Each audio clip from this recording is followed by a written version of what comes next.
Morning tea और with morning dose. तो morning dose में आज हम पहुंच चुके हैं डे 4 में, जहां हम लोगों को ज़ेबलॉन्स की डायग्राम जो हमने फोटोकेमिस्ट्री के अंदर स्टार्ट किया था उसका आउटलाइन तो हमने कल बनाया था। आज हमको उस आउटलाइन को इलिस्ट्रेट करना है, एक्सप्लेन करना है। कैसे करेंगे? देखो, ज़ेबलॉन्स की डायग्राम में जो टर्म्स अपने को पढ़ने थे उनमें से पहला था आपका स्पिन मल्टीप्लिसिटी वाला, यानी अपने को ये चेक करना था कि जो मॉलिक्यूल है उसके साथ में जो एक्साइटेड स्टेट वाले अरेंजमेंट होते हैं वो किस किस तरीके से हो सकते हैं। इलेक्ट्रॉनिक जो अपन ऊपर भेजते हैं एक्साइटेड स्टेट के अंदर, वो क्लॉकवाइज आएगा या एंटी क्लॉकवाइज आएगा, और उसके अकॉर्डिंग उसकी जो इलेक्ट्रॉनिक स्टेट आने वाली है वो क्या क्या आ सकती है। इतना डिस्कशन तो अपन ने कल स्पिन मल्टीप्लिसिटी के अंदर कर लिया था।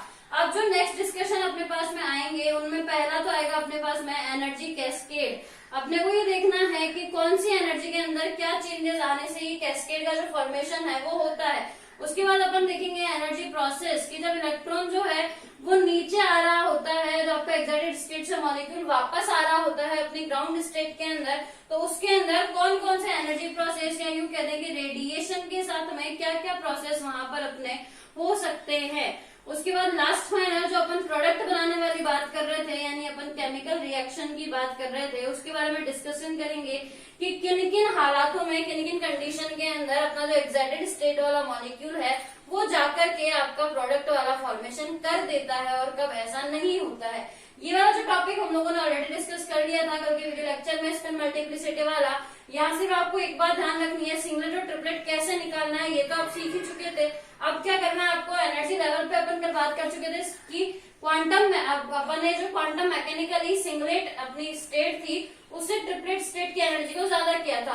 तो यहाँ पर आपको सारे एनर्जी लेवल्स का ऑर्डर पता होना चाहिए कि अगर आप बात कर रहे हो, अपन ने स्टार्टिंग की थी एस नॉट से, एस नॉट के पे तो आना था, एस वाले को भी एस नॉट पे आना था, टी वाले को भी टी नॉट एस नॉट पे ही आना था। तो ये तो हो चुका अपना ग्राउंड स्टेट वाला। इस ग्राउंड स्टेट वाले से अगर अपन ऊपर वाले की बात करें, यानी एक है आपके पास में S1, एक है आपके पास में T1, तो डेफिनेटली S1 वाले की एनर्जी अपने पास में ज्यादा आएगी। T1 वाले के बाद में कौन आने वाला है? S2।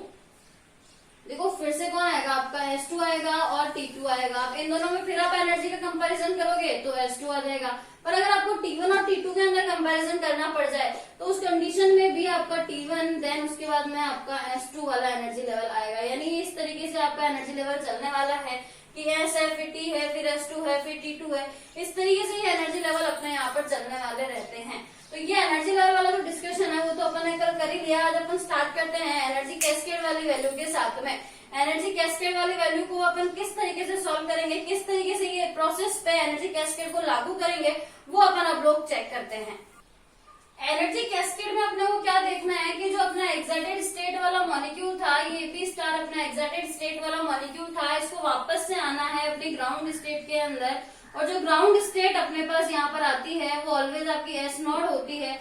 तो इस एस नॉट वाली ग्राउंड स्टेट में आने के लिए ये क्या करेगा, कल अपन ने ज़ेबलॉन्स की डायग्राम जब बनाया था रफली, तो अपन ने ये चेक किया था कि वहां पर जो है ये है आपका अलग अलग ट्रांजिशन स्टेट, अलग अलग जो इलेक्ट्रॉनिक स्टेट थी अपने पास में S1, T1, T2, उन सबसे होते हुए दो सिस्टम के थ्रू आ रहा था, internal crossing, inter system crossing, वहां से अपन ने बात करी थी। अब क्या करना है कि ये जब नीचे आ रहा है तो देखो, जब भी कोई मॉलिक्यूल अपनी higher oxidation state, higher electronic state से लोअर इलेक्ट्रॉनिक स्टेट के अंदर आता है तो वो डेफिनेटली वहां से कुछ ना कुछ आपका हीट या रेडिएशन को जो है वो बाहर निकाल करके आता है। अपने को पता है ये एनर्जी लेकर के ऊपर गया था, एनर्जी लेकर के ऊपर गया था। वो एनर्जी थी वो अपने को यहाँ पर फोटोन से मिली थी, hν एनर्जी को लेकर के ये मॉलिक्यूल यहाँ से ऊपर गया था। तो जब ये वापस आ रहा है अपनी लोअर जो अपनी इलेक्ट्रॉनिक स्टेट है उसके अंदर, तो आते हुए भी तो इस एनर्जी का वापस से लॉस करने वाला है। तो यहाँ पर जो आपकी लॉस ऑफ एनर्जी है वो लॉस ऑफ एनर्जी अब देखो होगी कौन सी, भाई लेके गया वापस आने के लिए, इसको पूरी की पूरी एनर्जी तो ये अपनी वेस्ट कर नहीं सकता,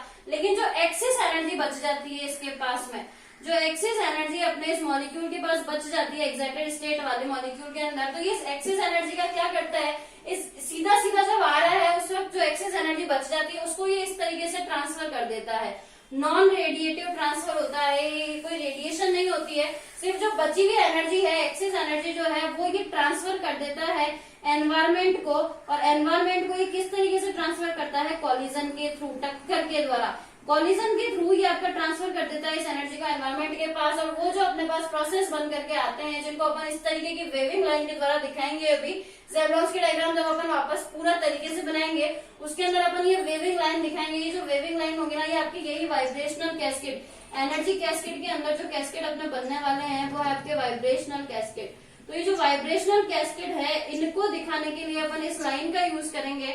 और ये जो लाइन है वो बेसिकली आपकी रेडिएशन लेस लाइन होगी, नॉन रेडिएटिव लाइन होगी। यानी जब यहाँ से कॉलिजन के थ्रू जो एक्सिस एनर्जी ट्रांसफर हो रही है, उस एक्सिस एनर्जी के ट्रांसफर के अंदर केवल और केवल इस कॉलिजन का रोल है, ना कि किसी रेडिएशन का। तो विदाउट रेडिएशन, बिना किसी विकिरण के जो एनर्जी ट्रांसफर, जो ऊष्मा का, अब ये जो ऊर्जा जाने वाली है ना, वो भी ऊष्मा के रूप में जाने वाली, हीट की फॉर्म में जाएगी।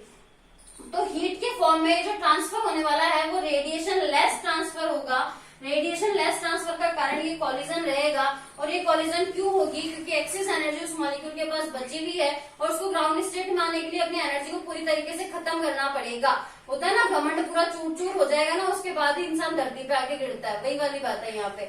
जब तक इसकी एनर्जी पूरी तरीके से खत्म नहीं होती ना, तब तक ही आपका वापस से इस ग्राउंड स्टेट के अंदर आ नहीं सकता। क्योंकि ग्राउंड स्टेट रेस्ट स्टेट इसकी, यानी रेस्ट स्टेट के अंदर इसको आने के लिए अपनी एनर्जी को पूरी तरीके से खत्म करना पड़ेगा। और उसको खत्म करने के लिए इसके पास में जो सीधा सीधा आ रहा है तब तक तो ठीक, लेकिन अगर उसके अलावा जो एक्सेस एनर्जी बच जाती है, क्योंकि एक्साइटेड स्टेट मॉलिक्यूल है, तो एक्साइटेड स्टेट मॉलिक्यूल के पास में तो एक्सेस एनर्जी रहेगी। वो एक्सेस एनर्जी को अगर ये इस तरीके से ट्रांसफर कर देता है तो जो कैस्केड अपने पास बन के आते हैं, क्योंकि इलेक्ट्रॉनिक स्टेट की अपन ने बात करी है, तो हर एक इलेक्ट्रॉनिक स्टेट के अंदर वाइब्रेशनल लेवल होंगे। उन वाइब्रेशनल लेवल के लिए जब अपन ये कैस्केड ड्रॉ करेंगे तो इस कैस्केड को ड्रॉ करने के अंदर एक्सेस एनर्जी को ट्रांसफर कर देंगे। और ट्रांसफर करने के साथ ही अपन ये प्रोसेस लेंगे जिसको अपन रेडिएशन लेस प्रोसेस बोलेंगे। अब ये रेडिएशन लेस जो अपना प्रोसेस है वो कैसा कैसा हो सकता है, किस तरीके से इसको डिसाइड कर सकते हैं, डिफाइन कर सकते हैं और किस तरीके से क्लासिफाई कर सकते हैं, वही अपना अगला टॉपिक है। एनर्जी कैस्केड के बाद में जो अगला टॉपिक अपना आ रहा है वो है एनर्जी प्रोसेस।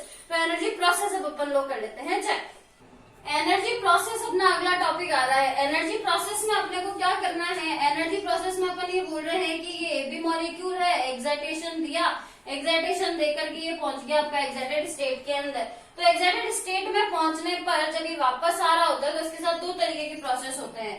वो जो प्रोसेस है अपने, उनमें से एक अभी भी अपन ने डिस्कस किया था कि वाइब्रेशनल कैस्केड के थ्रू आपका नॉन रेडिएशन वाला, नॉन रेडिएटिव जो प्रोसेस है वो बन करके आता है। इसका उल्टा जो होगा वो होगा आपका रेडिएटिव प्रोसेस। तो रेडिएटिव और नॉन रेडिएटिव दो तरीके के प्रोसेस अपने पास बन करके आते हैं। कल अपन ने दो टर्म डिस्कस किए थे, एक था फॉस्फोरेसेंस वाला और एक था फ्लोरेसेंस वाला। अपन ने बोला था ग्राउंड स्टेट में आना है, आने के लिए वो कौन सी एक्साइटेड स्टेट से आ रहा है, इसके बिहाफ पे अपन ने उसको दो पार्ट पर डिवाइड किया था। वो दो पार्ट थे आपके फॉस्फोरेसेंस और फ्लोरेसेंस। ये जो दोनों पार्ट है ना, ये दोनों ही पार्ट अपने इस रेडिएटिव वाली कैटेगरी के अंदर आते हैं। फॉस्फोरेसेंस एंड फ्लोरेसेंस, ये दोनों ही पार्ट अपने इस कैटेगरी में आ जाएंगे। उसके बाद देखो नॉन रेडिएटिव वाला जो है, इसमें भी दो पार्ट आएंगे। दो तरीके की सिस्टम क्रॉसिंग कल अपन ने देखी थी। एक तो विद इन ए सिस्टम यानी इंटरनल क्रॉसिंग, जो एक ही सिस्टम में हो, एक ही तरीके के इलेक्ट्रॉनिक स्टेट्स के अंदर हो, और दूसरी थी अपनी ISC इंटर सिस्टम क्रॉसिंग, यानी कि सिस्टम को ही क्रॉस कर जाए। तो प्रोसेस के अंदर बेसिकली अपने को ये दो प्रोसेस पढ़ने हैं और इन दो प्रोसेस के अंदर ये दो प्रोसेस और पढ़ने हैं। कुल मिला के 4 प्रोसेस अपने को पढ़ने हैं। यहाँ पर स्टार्ट करते हैं अपन इस पहले प्रोसेस रेडिएटिव प्रोसेस के साथ में। स्टार्ट हो रहा है अपना रेडिएटिव प्रोसेस। इसके अंदर ये दो अपन ने ऑलरेडी डिवाइड किया हुआ ही था। पहुंचना कहाँ है, चाहे फॉस्फोरेसेंस हो चाहे फ्लोरेसेंस हो, पहुंचना तो इसको S0 तक ही है ना। अब S0 तक पहुंचने के लिए ये कौन से इलेक्ट्रॉनिक स्टेट से आता है? एक अपने पास में S1, एक अपने पास में T1। इन दोनों के बिहाफ पे अपन ने इसको क्लासिफाई किया था। तो देखो S0 पे आ रहा है, अगर ये T1 से तो अपन उसको बोलते हैं फॉस्फोरेसेंस, और अगर ये आ रहा है आपका S1 से S0 पे तो अपन उसको बोल देते हैं फ्लोरेसेंस।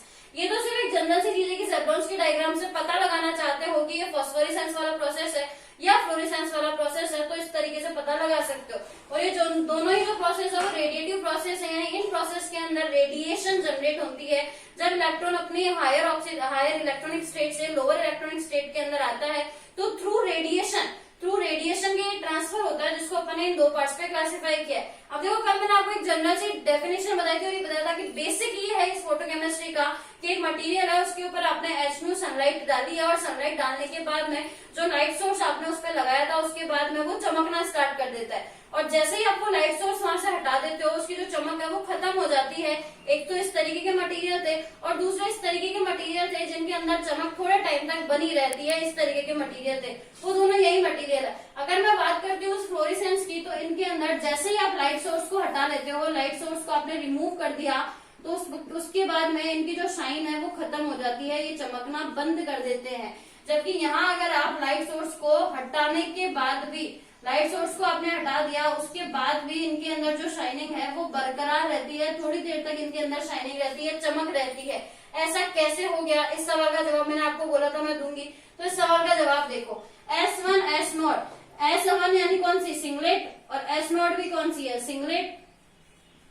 तो अगर अपन स्पेक्ट्रोस्कोपिकली बात करें तो सिंगलेट से सिंगलेट के अंदर दोनों ही आपकी S1 और S0 जो है वो सिंगलेट इलेक्ट्रॉनिक स्टेट है। तो जब सेम इलेक्ट्रोस्कोपिक इलेक्ट्रॉनिक स्टेट के अंदर अपने कन्वर्जन होते हैं, ट्रांजिशंस होते हैं, तो वो जो ट्रांजिशंस हैं वो आपके स्पिन अलाउड ट्रांजिशंस होते हैं। स्पिन अलाउड मतलब ये वाला अपन ने कल देखा था, इसकी जो स्पिन और इसकी जो स्पिन है वो सेम ही तो है ना, दोनों के अंदर सेम स्पिन के साथ अपन ने वर्क किया था। अपन ने केवल स्टेट चेंज करी है यहाँ से कि ये आपकी ग्राउंड स्टेट है या फिर फर्स्ट सिंगलेट स्टेट है या सेकंड सिंगलेट स्टेट है। अपन ने ये थोड़ी बोल दिया कि ये तो सिंगलेट और ये ट्रिपलेट है, ऐसा तो कुछ अपन ने करा नहीं ना। तो अपन ने क्या बोला, इलेक्ट्रॉनिक स्टेट अपनी सेम है। तो अगर सेम इलेक्ट्रॉनिक स्टेट रहते हैं और उसके अंदर अपन ट्रांजिशंस करवाते हैं, तो उस कैटेगरी के अंदर आपके जो ट्रांजिशंस होते हैं वो स्पिन अलाउड होते हैं। जबकि यहाँ पर देखो, एक तो है ट्रिपलेट और एक है आपका सिंगलेट, यानी अलग अलग अपनी इलेक्ट्रॉनिक स्टेट आ गई। तो अलग अलग इलेक्ट्रॉनिक स्टेट आने की वजह से ये जो ट्रांजिशन है वो आपके स्पिन फॉरबिडन ट्रांजिशन हो जाते हैं। सेम स्पिन के अंदर तो ट्रांजिशन हो जाता है, अपोजिट स्पिन के अंदर जो आपके स्पिन फॉरबिडन ट्रांजिशंस यहाँ पर होते हैं। अब देखो, स्पिन अलाउड है, यानी क्या हुआ, आपने मटेरियल पे डाला, जो लाइट थी उसको लाइट सोर्स से डाला, डालने के बाद में क्या होता है, मॉलिक्यूल क्या करता है, आपका ये भी मॉलिक्यूल था, इसके ऊपर आपने डाला, ये एक्साइटेड स्टेट के अंदर गया। अब सोचो, आपने जो इलेक्ट्रॉन उसके ऊपर डाला, जो आपने इंटेंसिटी उस पर डाली, फोटोन आपने वहां पर डाला, वो फोटोन जो है वो सफिशिएंट नहीं है इस मॉलिक्यूल के अंदर से एक इलेक्ट्रॉन को बाहर निकालने के लिए। अपन यही तो करेंगे, एक्साइटेड स्टेट में लाने का मतलब कि अपन एक इलेक्ट्रॉन को बाहर निकालना चाहते हैं यहाँ से। अब वो सफिशिएंट है ही नहीं कि यहाँ से इस एबी मॉलिक्यूल के अंदर से एक इलेक्ट्रॉन को बाहर निकाल दे, तो वो क्या करेगा, अब फोटोन गया है तो कुछ तो कारनामा वो करेगा ही। तो वो क्या कारनामा करता है कि इस एबी के अंदर जो आपके इनर शेल वाले इलेक्ट्रॉन्स है, भाई जब गया ही है, कुछ ना कुछ एनर्जी लेकर के फोटोन गया ही है, तो वो अगर बाहर नहीं निकाल पा रहा तो वो क्या करेगा, इन इनर शेल वाले इलेक्ट्रॉन्स को आउटर शेल में पहुंचाने का काम कर देगा। इतना तो उसके पास में दम है ना, इस आउटर शेल से भले ही वो बाहर ना निकाल पा रहा हो, लेकिन आउटर शेल तक तो पहुंचा ही पा रहा है ना। तो आउटर शेल इलेक्ट्रॉन्स तक अगर वो इन इनर शेल इलेक्ट्रॉन्स को आउटर शेल इलेक्ट्रॉन तक पहुंचा देता है, आउटर शेल तक पहुंचा देता है, तो उसके बाद में जैसे ही आप वहां से लाइट सोर्स को हटाओगे, तो ये जो आउटर शेल में पहुंचे हुए इलेक्ट्रॉन है वापस से इनर शेल में भी तो जाएंगे ना। यहाँ पे भी तो ट्रांजिशन स्टेट अपने अलग अलग हो ही नहीं है ना भाई। इनर वाला था वो आपका ग्राउंड स्टेट वाला काम कर लेगा, और जो आउटर वाला था वो आपका एक्साइटेड स्टेट वाला काम कर लेगा। तो ट्रांजिशन तो अपना यहाँ पर भी हो जाएगा, भले बाहर नहीं निकला हो। तो यहाँ जो अपने पास में ट्रांजिशन होकर के आएंगे ना, अब खुद सोचो, अगर वो स्पिन अलाउड ट्रांजिशन है तो जितना आपने डाला उतना, जैसे आपने डाला वो वापस से आ गया। स्पिन अलाउड जो ट्रांजिशन है वो आपके फास्ट स्पीड से होने वाले ट्रांजिशन है, क्योंकि अलाउड है। जबकि अगर अपन यहाँ बात करेंगे तो स्पिन फॉरबिडन होने की वजह से ये आपके स्लो ट्रांजिशन होंगे। अब देखो, यहाँ पर आपका फास्ट स्पीड से काम हो रहा है, डाला हटाया काम खत्म। तो जो रिएक्शन आपकी फास्ट स्पीड से हो रही है, जैसे ही सोर्स को हटाओगे उसके अंदर ट्रांजिशन बंद। तो ये जो चमक आ रही थी वो आ क्यों रही थी, ट्रांजिशन की वजह से तो आ रही थी ना, इस ट्रांजिशन की वजह से आ रही थी। तो अब अगर ये ट्रांजिशन ही नहीं हो रहा तो फिर शाइनिंग कहाँ से आएगी। जबकि अगर अपन यहाँ बात करें तो ये स्पिन फॉरबिडन है, स्लो मोशन में हो रहा है, यानी धीरे धीरे उस मॉलिक्यूल ने एनर्जी ली थी, एनर्जी लेने के बाद में वो ट्रांजिशन स्टेट पे गया था, अब वो वहां से वापस आ रहा है। जब वो वापस आ रहा था आपने लाइट सोर्स को हटा दिया, अब रास्ते में थोड़ी अटकेगा, आएगा तो सही ना। तो वो आ रहा है धीरे धीरे धीरे धीरे धीरे, वो आपके इस ग्राउंड स्टेट के अंदर वापस आ रहा है। तो ग्राउंड स्टेट में वापस आते वक्त वो उस रेडिएशन को तो निकाल ही रहा है ना, तो उस रेडिएशन को निकालेगा तो शाइन तो अपने पास में आएगी आएगी। तो ये इन दोनों के बीच का डिफरेंस होता है कि ये वाला जो है वो आपका फास्ट स्पीड से हो जाता है, फास्ट स्पीड से होने के कारण चमक इसकी 1 सेकंड में खत्म हो जाती है जैसे ही आपने सोर्स को हटाया। लेकिन ये स्लो के अंदर आ रहा है तो एक्साइटेड स्टेट तक तो पहुंच जाएगा, और पहुंचने के बाद अगर आपने सोर्स को हटा लिया तो ग्राउंड स्टेट में तो आना ही है। तो आते वक्त वो रेडिएशन को तो बाहर निकालेगा ही निकालेगा, और रेडिएशन को बाहर निकालेगा तो आपको जो शाइन है वो नजर आएगी ही आएगी। तो ये बेसिक डिफरेंस हो गया अपना फॉस्फोरेसेंस और फ्लोरेसेंस के बीच में। अब बची इनकी प्रॉपर्टी। इनकी जो प्रॉपर्टी है वो केवल अपना थ्योरेटिकल मैटर है और इन्हीं चीजों से लिखी हुई है। तो उसके जो नोट्स है वो आपको मेरे टेलीग्राम चैनल पे मिल जाएंगे, जिसका लिंक आपको नीचे डिस्क्रिप्शन बॉक्स के अंदर आज मिल जाएगा। तो इनके नोट्स की पीडीएफ की बात अपनी हो चुकी है। अब क्या करना, अभी पढ़ा रेडिएटिव, अब क्या पढ़ना है नॉन रेडिएटिव वाला, कि नॉन रेडिएटिव प्रोसेस के अंदर अपन किस तरीके से क्लासिफाई करेंगे और कैसे पता लगाएंगे कि कौन सा तो आपका इंटर सिस्टम वाला होगा और कौन सा आपका इंटर क्रॉसिंग वाला होगा, यानी अलग अलग सिस्टम वाला और सेम सिस्टम वाला कैसे होगा, कैसे पता लगाएंगे, चेक करते हैं अपन उसको। स्टार्ट करना है नॉन रेडिएटिव प्रोसेस को। तो नॉन रेडिएटिव प्रोसेस के अंदर क्या करना है, दो तरीके के हैं अपने पास में, एक है इंटर सिस्टम जिसको आईएससी बोलेंगे, एक है इंटरनल क्रॉसिंग जिसको आईसी बोलेंगे। ये जो इंटरनल क्रॉसिंग वाला आपका सिस्टम है ना, इसके अंदर आपकी कंडीशन ध्यान रखना, ये आपके स्पिन अलाउड ट्रांजिशंस है। जबकि अगर आप इंटरनल क्रॉसिंग सिस्टम वाली बात करोगे ना, तो ये जो है वो आपके स्पिन फॉरबिडन ट्रांजिशंस है। अब स्पिन अलाउड और स्पिन फॉरबिडन क्या होता है वो तो अभी अभी डिस्कस करा था अपन ने। स्पिन अलाउड वो होगा जो कि सेम इलेक्ट्रॉनिक स्टेट के अंदर होगा, यानी अपन क्या बात कर रहे हैं, एस एन है, यहाँ से इसको एस एन डैश में जाना है, कहीं पे भी जाए S1 S2 S3 इसकी मर्जी, पर जा रहा सेम में है ना, सिंगलेट टू सिंगलेट ही जा रहा है ना। और यहाँ अपन जब फॉरबिडन की बात करेंगे तो अपन बोलेंगे ये एस से जाएगा टी के अंदर, S1 से T1 में जाए, S2 से T1 में जाए, S3 से T2 में जाए, कहीं पर भी जाए लेकिन जाना अलग अलग में चाहिए। तो सिंगलेट टू ट्रिपलेट अगर हो रहा है तो वो आपका आईएससी है, और सिंगलेट टू सिंगलेट, और अगर मैं ट्रिपलेट टू ट्रिपलेट करवा दूं तो भी कोई फर्क नहीं पड़ने वाला है, तो दोनों ट्रिपलेट ही ना। तो ट्रिपलेट से ट्रिपलेट में जाए चाहे सिंगलेट से सिंगलेट में जाए, ट्रांजिशन स्टेट अपनी सेम होनी चाहिए, इलेक्ट्रॉनिक स्टेट अपनी सेम होनी चाहिए, तो वो आपका इस आईसी वाला केस हो जाएगा। और अगर बदल दी, ऐसा नहीं कि एस से टी में जाए, टी से एस में भी आ सकता है, वही अपना एंडेस लगा देना। हो सकता है ये आपका जो आपका सिस्टम है वो आपका T3 से आ रहा है S2 के अंदर, तो कोई दिक्कत नहीं है, स्टेट बदल दी ना, टी से आ रहा था ट्रिपलेट से, आ रहा था एस में सिंगलेट के अंदर, तो आपने स्टेट बदल दी, इसका मतलब स्पिन फॉरबिडन, और स्पिन फॉरबिडन का सीधा सा मतलब है कि ये आपका आईएससी है, और अगर आपने स्पिन अलाउड रखा है तो ये आईसी है। तो सिर्फ पहचानना है सेप्टॉन्स के डायग्राम के अंदर कि ये कौन से वाले प्रोसेस है। ये जो नॉन रेडिएटिव प्रोसेस होंगे ना, उनको डायग्राम में अपन इस तरीके से वेविंग एरो से शो करते हैं, और जो आपके रेडिएटिव वाले होते हैं ना, उनको अपन इस तरीके से लीनियर लाइन से शो करते हैं। अभी अपन वापस से सेप्टॉन्स के डायग्राम बनाएंगे तो इन दोनों साइन का मतलब मैंने आपको पहले ही बता दिया है कि इस साइन का मतलब है कि आपका जो प्रोसेस है वो नॉन रेडिएटिव है, जबकि यहाँ जो है वो आपका रेडिएटिव प्रोसेस है। तो ये हो गया अपने एनर्जी प्रोसेस की, क्या क्या प्रोसेस यहाँ पर अपने हो सकते थे। आप बच्चे अपने केमिकल रिएक्शन की प्रोडक्ट तक पहुंचना है तो फिर क्या करें, वो अब अपन करते हैं। चल, केमिकल रिएक्शन में क्या करना है, मॉलिक्यूल था, गया एक्साइटेशन लेकर के एक्साइटेड स्टेट के अंदर। अब इसके पास एक तो काम था एनर्जी प्रोसेस के थ्रू फ्लोरेसेंस, फ्लोरेसेंस इस तरीके के फिनोमेना दिखा दे। इसने कहा नहीं मैं तो नहीं दूंगा मेरी रेडिएशन, तो फिर तू क्या करेगा भाई, ये अपनी इसी रेडिएशन को ये अपने एनर्जी के लॉस के थ्रू आपका कन्वर्ट हो जाता है प्रोडक्ट के अंदर। यानी केमिकल रिएक्शन तब होगी जब ये जो एबी स्टार, जो आपका एक्साइटेड स्टेट वाला मॉलिक्यूल है जिसको मैंने एबी स्टार से दिखाया है, ये किसी भी एनर्जी प्रोसेस के अंदर नहीं जाए ना। तो ये आपका मतलब एनर्जी प्रोसेस में जाने का सीधा सा फंडा क्या है अपना, एनर्जी प्रोसेस में तो तभी जाएगा ना जब ग्राउंड स्टेट में आएगा। एक्साइटेड स्टेट में गया हुआ मॉलिक्यूल अगर वापस से ग्राउंड स्टेट के अंदर आ गया तो प्रोडक्ट का फॉर्मेशन तो हो नहीं सकता। प्रोडक्ट का फॉर्मेशन तो तब होगा ना जब ये एक्साइटेड स्टेट से डायरेक्टली प्रोडक्ट के फॉर्मेशन के लिए जाए, और वो कैसे हो सकता है, लॉस ऑफ एनर्जी। और लॉस ऑफ एनर्जी यहाँ पर आपकी किस फॉर्मेट में करना है, अगर लॉस ऑफ एनर्जी को ये प्रोडक्ट बना रहा है तब तो ठीक, और अगर यहाँ आ रहा है लॉस ऑफ एनर्जी करने तो वो आपका हीट के फॉर्मेट में करता है। तो सीधा सा फंडा ये है कि केमिकल रिएक्शन तभी पॉसिबल है जब ये एबी स्टार मॉलिक्यूल आपका ग्राउंड स्टेट पे जाने के लिए इनमें से किसी भी एनर्जी प्रोसेस को नहीं अपनाए और सीधा ही प्रोडक्ट का फॉर्मेशन कर दे। यानी कुल मिला के ज़ेबलॉन्स के डायग्राम में अपन यही तो बात कर रहे थे कि एक्साइटेड स्टेट मॉलिक्यूल का फेट यानी कि भविष्य क्या होने वाला है। तो इसका भविष्य ये है कि या तो ये एनर्जी प्रोसेस में चला जाए, एनर्जी कैस्केड के फॉर्मेशन के थ्रू रेडिएटिव और नॉन रेडिएटिव वाले प्रोसेस में जाए, जो अपन एनर्जी प्रोसेस में अभी भी पढ़ करके आए हैं, जो 4 तरीके के हैं, उन सारों का रिप्रेजेंटेशन तो था अपना यहाँ से यहाँ तक का जो रिप्रेजेंटेशन था वो तो है आपका ज़ेबलॉन्स की डायग्राम।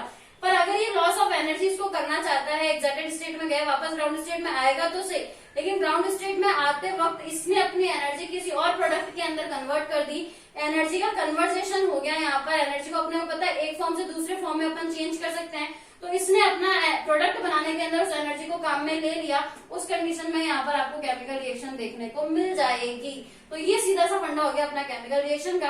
अब अपन ये सारे कॉन्सेप्ट मिला करके फाइनली एक बहुत ही अच्छा सा सुंदर सा ज़ेबलॉन्स की डायग्राम बनाते हैं, जो आपको एग्जाम में बना करके आना है। मार्क्स लाना है तो बनाना पड़ेगा ना, तो अब अपन सबसे पहले उसको ड्रॉ करते हैं। ये आ गया हमारा ज़ेबलॉन्स की डायग्राम। क्या करा, ग्राउंड स्टेट ली, ग्राउंड स्टेट से हमने सबसे पहले S0 से सीधा पहुंचा दिया S3 के अंदर, फिर क्या करा, S0 से पहुंचाया S2 में, S0 से पहुंचाया S1 में, यानी यहाँ तो एक्साइटेशन दे रहे हैं, अभी तो मॉलिक्यूल आपका ऊपर जा रहा है। यहाँ ओवरऑल पूरी इक्वेशन जो अपन लेकर के चल रहे हैं वो यही वाली है कि AB है जिसको फोटोन दिया गया है, वो एक्साइटेड स्टेट AB में पहुंच चुका है। इसके दरमियान जो चेंजेस आने वाले हैं उनके लिए हमने ये वाला डायग्राम जो है इसको चार्ट बनाया है इस डायग्राम का। तो देखो क्या किया, एब्जॉर्प्शन अपन ने यहाँ से यहाँ तक करवाया। अब क्योंकि ये S0 से S1 तक गया तो अपन ने बोल दिया कि ये आपका फर्स्ट सिंगलेट है, देन S2 तक पहुंच गया तो अपन ने बोल दिया सेकंड सिंगलेट है, देन S3 तक पहुंच गया तो थर्ड सिंगलेट है। कैसे पता लगाना कहाँ तक पहुंचा, इंटेंसिटी, जितनी इंटेंसिटी दी है उतना ही ऊपर जाएगा, उससे ज्यादा नहीं जा सकता। जितना चढ़ाओगे उतना ही तो पहुंचेगा ना चने के झाड़ पे, मत चढ़ाओ ज्यादा, जितना चढ़ाना चाहते हो उतना चढ़ा लो। अब क्या करना है, वापस पधारो साहब, ग्राउंड स्टेट में आओ, जमीन पे पधारो। तो पधारने के लिए क्या करना है, पधारने के लिए सबसे पहले देखो मैंने पहले बोला था ये वाला जो है ये तो है आपका रेडिएटिव डिके, रेडिएटिव अपना यहाँ पर एनर्जी प्रोसेस है, जबकि ये वाला जो आपका इस तरीके से वेविंग लाइन वाला है ये आपका नॉन रेडिएटिव डिके वाला है। नॉन रेडिएटिव रेडिएशन ये हमारी यहाँ पर आई है। तो इसके अंदर देखो ये रहा, अभी कौन सा हो रहा है, हम कहाँ से कहाँ पहुंचा रहे हैं, इस वाले को देखो, ये S3 है और ये नीचे वाला S2 है, यानी ये ट्रांजिशन जो है वो आपका S3 से S2 हो रहा है। सेम के अंदर करवाया ना मैंने, चेंज नहीं की इलेक्ट्रॉनिक स्टेट अपनी, तो सेम इलेक्ट्रॉनिक स्टेट के कारण अपने इसको बोला IC, यहाँ मैंने ISC लिखा, देखो कहाँ से कहाँ करवा रही हूँ, S2 है, S2 से इसको अपन पहुंचा रहे हैं T2 तक, S2 से पहुंचाया जा रहा है T2 तक, इसीलिए अपन ने बोल दिया कि ये आपका ISC वाला सिस्टम है। सेम आप यहाँ पर देख लो, इसको मैंने सेकंड सिंगलेट क्यों बोला था, पहुंचा रही हूँ मैं इसको S2 से S1 पे, जबकि इस वाले के अंदर अगर अपन देखें तो ये आपका पहुंच रहा है कहाँ से, S1 से आ रहा है T1 में, S1 to T1। तो अपना सिस्टम अपने को अपने आप नजर आ रहा है कि ये वाला ISC क्यों है और ये वाला ISC क्यों है। तो ये हो चुका आपका फर्स्ट वाला, ये हो गया आपका सेकंड, दो सिस्टम अपने को यहाँ देखने को मिल गए, सेम विद IC, फर्स्ट और सेकंड दो सिस्टम अपने को यहाँ पर देखने को मिल गए। अब बचा ये फॉस्फोरेसेंस और फ्लोरेसेंस वाला, कहाँ से पहुंचा रहे हो, फ्लोरेसेंस की कैटेगरी को देखना, S1 से ला रहे हो S0 में, S1 to S0 ला रहे हो, जबकि इस फॉस्फोरेसेंस वाले में क्या कर रहे हो, T1 से ला रहे हो S0 के अंदर, T1 to S0। तो दिख गया ना अपने को कि फॉस्फोरेसेंस तो वो है जो ट्रिपलेट से सिंगलेट में आएगा और फ्लोरेसेंस वो है जो सिंगलेट से सिंगलेट में ही जाएगा, जाना दोनों को ग्राउंड स्टेट के अंदर ही है। तो ये हमारा हो गया आउटलाइन ज़ेबलॉन्स के डायग्राम का कंप्लीट। जब एग्जाम के अंदर क्वेश्चन आता है तो आपको यही वाला बना के आना है जिसके अंदर सारे सिस्टम अपने को क्लियरली नजर आ रहे हैं, रेडिएटिव नॉन रेडिएटिव भी दिख रहा है, फॉस्फोरेसेंस फ्लोरेसेंस भी दिख रहा है, ISC और अपना IC भी दिख रहा है। ये सारा सिस्टम जो एक साथ दिखाता है वही ज़ेबलॉन्स की डायग्राम है। ये यहाँ पर अपना बन करके हो जाता है खत्म। अब एक चीज और, फोटोकेमिकल रिएक्शन की जब अपन ने बात करी ना अभी फोटो रिएक्शंस के लिए, तब बोला था एनर्जी को ट्रांसफर कर दे और प्रोडक्ट बना ले। अब दो तरीके और भी होते हैं, क्विंचिंग वाला फिनोमिना अपने को देखना है कि क्विंचिंग और फोटो सेंसिटाइजर जो होते हैं वो क्या होते हैं। तो नेक्स्ट जो वीडियो लेक्चर अपना आने वाला है उसके अंदर अपन बात करेंगे एक तो क्विंचिंग की, दूसरा अपन बात करेंगे फोटो सेंसिटाइजर की। इन दोनों के थ्रू इस प्रोसेस के अंदर, इस ज़ेबलॉन्स के डायग्राम के अंदर कोई चेंजेस आ सकते हैं क्या, या कोई और फॉर्मेट है क्या जिससे एनर्जी को ट्रांसफर किया जा सकता है, ये डिस्कस करेंगे नेक्स्ट वीडियो लेक्चर में। तब तक के लिए कीप स्टडी।